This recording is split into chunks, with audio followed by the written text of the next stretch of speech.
কাজের মহিলাকে বিশ্বাস করে যে এমনভাবে প্রতারিত হব সেটা কখনোই ভাবিনি। সো হ্যালো এভরিওয়ান, আসসালামু আলাইকুম। কেন কথা বললাম অবশ্যই ভিডিওর মাধ্যমে আমি দেখিয়ে দেব। তো চলো ভিডিওটা শুরু করি। তো সবাইকে আগে ঈদ মোবারক জানিয়ে নিচ্ছি। তো ঈদের আগে যেহেতু আমার ঘরটাকে আমি একটু সুন্দর করে ক্লিন করে নিতে চাচ্ছি, তাও আমি ঘরটাকে আগে প্রথমে ঘরের মধ্যে যে মাকড়সা বাসাগুলো থাকে সেই বাসাগুলোকে আগে আমি প্রথমে ভেঙে নিচ্ছি।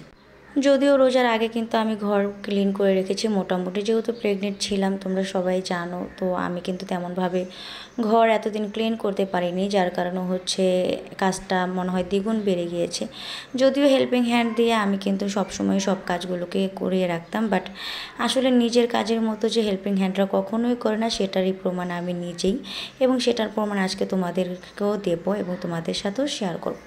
তো এই তো ঘরের পর্দাগুলোকে আমি খুব সুন্দর করে নামিয়ে নিলাম। এরপর হচ্ছে গরম পানি করে পর্দাগুলোকে ভিজিয়ে দিলাম। এগুলো হচ্ছে জানালার পর্দাগুলো। তো আমি জানালার পর্দাগুলোকে এখানে খুব সুন্দর করে ভিজিয়ে দিলাম, আপু আসলে ধুয়ে দিবে। তারপর হচ্ছে এখানে ফ্যানটাকে মুছে নিলাম। আসলে নিজের হাতে কাজ না করা পর্যন্ত তৃপ্তি লাগে না। আর এই দেখো আমার ঘরের খাটের নিচের অবস্থা, অবশ্য আরও কিন্তু খারাপ অবস্থা ছিল। আমি যেগুলো ভিডিওতে নিইনি অনেক বেশি খারাপ দেখা যাচ্ছিল, যার কারণে হচ্ছে ভিডিওতে নেওয়া হয়নি। তো কেন বললাম যে কাজের লোককে বিশ্বাস করে প্রতারিত হলাম, এই হচ্ছে তার কারণ।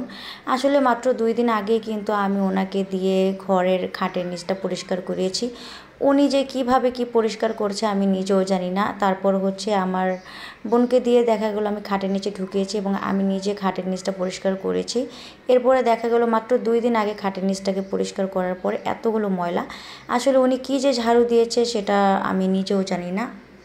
প্রেগনেন্ট অবস্থায় তো ওনাকে দিয়ে খাটের নিচটা ঝাড়ু দিয়েছিলাম। এরপর হচ্ছে মাত্র 27 রমজানের দিনও আমি ওনাকে দিয়ে খাটের নিচ ঝাড়ু দিয়েছি। আজকে হচ্ছে 29 রমজান। তো উনি কী যে ঝাড়ু দিয়েছে তা আমি নিজেও জানি না। এভাবে উনি হচ্ছে কাজ করে চলে যায়, বাট কাজের কোনো নামগন্ধই থাকে না। এটা হচ্ছে কোনো কাজের নমুনা না। তো যাই হোক, হেল্পিং থাকার পরেও কিন্তু আমি আমার কাজগুলোকে নিজে করতে পছন্দ করি। আর যে অবস্থা সেটা তো তোমরা দেখতেই পেলে। মাত্র 2 দিন আগে খাটের নিচ ঝাড়ু দেওয়ার পরে কি এত ময়লা আবর্জনা কখনোই খাটের নিচে হবে? উনি আসলে উপর দিয়ে ঝাড়ু দিয়ে চলে যেত, যা আমি এতদিন ধরতে পারিনি। কোনো এক কাজের সূত্রে আমি একটু খাটের নিচে ওকে দেওয়ার পরে দেখতে পারি যে খাটের নিচের অবস্থা একদমই বাজে। যেখানে মাত্র 2 দিন আগেই বললাম আমি ওনাকে দিয়ে ঝাড়ু দিয়েছিলাম, তাহলে উনি কী ঝাড়ুটাই দিয়েছে এবার আপনারাই বলুন। এরপরে হচ্ছে এই যে আমার পাকের ঘরের টাইলসের অবস্থা, এটাও আমি কিন্তু ওনাকে দিই প্রত্যেক সপ্তাহে ক্লিন করাতাম প্রেগনেন্ট অবস্থা। বাট উনি কী যে ক্লিন করতো সেটা হচ্ছে এখন টের পাচ্ছি, তখন তো আমি তেমন দেখতে পারতাম না।